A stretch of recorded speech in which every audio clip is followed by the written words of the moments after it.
Aujourd'hui les gars, je vais vous présenter 4 animés qui pour ma part sont plutôt sympas et j'espère qu'ils vont vous plaire. En ce moment je suis en train de travailler sur la vidéo spéciale 2000 abonnés, donc j'espère qu'on va les atteindre bientôt. Et petit spoiler, c'est un tout autre format. Bref, comme d'habitude, l'introduction finie, c'est parti pour les 4 animés à voir. Laios, le chef d'une guilde d'aventuriers, se rend avec quelques-uns de ses camarades dans un donjon labyrinthique à la recherche d'un magicien fou dont la tête a été mise à prix. Seulement, au cours de leur recherche, Laios et son groupe sont attaqués par un puissant dragon qui les anéantit sans effort et avale tout cru Faline, la sœur de Laios. Par chance, aucun mort n'est à déplorer et l'équipe se lance aussitôt à la poursuite de la créature afin de sauver la jeune femme. Toutefois, certains aventuriers décident de se séparer du groupe, seuls Marcy, Shilchuk et Laios restent pour l'aventure. Toutes leurs provisions et autres équipements ont été détruits durant l'attaque et les aventuriers sont alors contraints de briser un tabou, manger les monstres du donjon pour pouvoir survivre. Tandis qu'ils préparent leur premier repas, ils rencontrent Senshi, un nain passionné par la cuisine, qui leur prodigue quelques conseils afin de bien préparer leur plat. En apprenant l'histoire du groupe, Senshi propose de les accompagner dans leur quête en tant que cuisinier, lui qui rêve tant de pouvoir un jour cuisiner un dragon. Glouton et Dragon est un animé disponible sur Netflix. C'est un projet de 24 épisodes, mais actuellement il y a 11 épisodes de sortie. Le studio d'animation derrière tout ça c'est Trigger et je pense que vous le connaissez. Ils ont déjà travaillé sur Cyberpunk Edge Runner, Promare ou encore Green Man Universe. Maintenant, passons à mon avis personnel. Bon, je vous avoue, quand j'ai vu le trailer, je me suis dit, vas-y, c'est un animé comme Toriko, tu vois, par exemple. Et je me suis aussi dit, vas-y, ça va être un épisode et après, je vais plus jamais regarder. Mais en fin de compte, semaine après semaine, j'attendais avec impatience le prochain épisode. L'intrigue derrière le donjon est vraiment intéressante et après, il y a quelques conflits qui vont venir et qui vont être vraiment intéressants, je pense. Donc pour ceux qui hésitent encore, n'hésitez plus et foncez.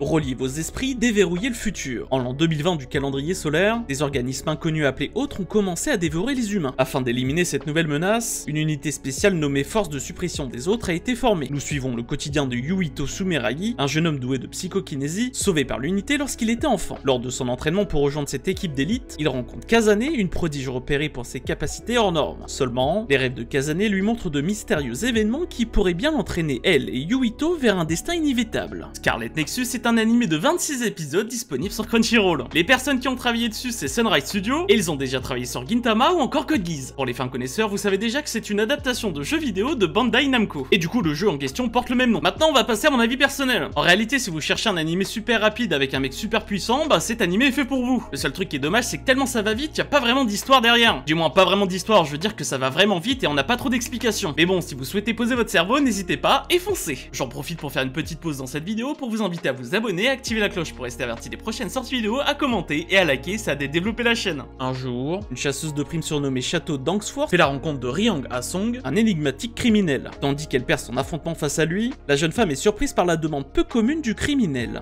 En effet, ce dernier lui demande son véritable nom ainsi que ses coordonnées afin de pouvoir la joindre par la suite.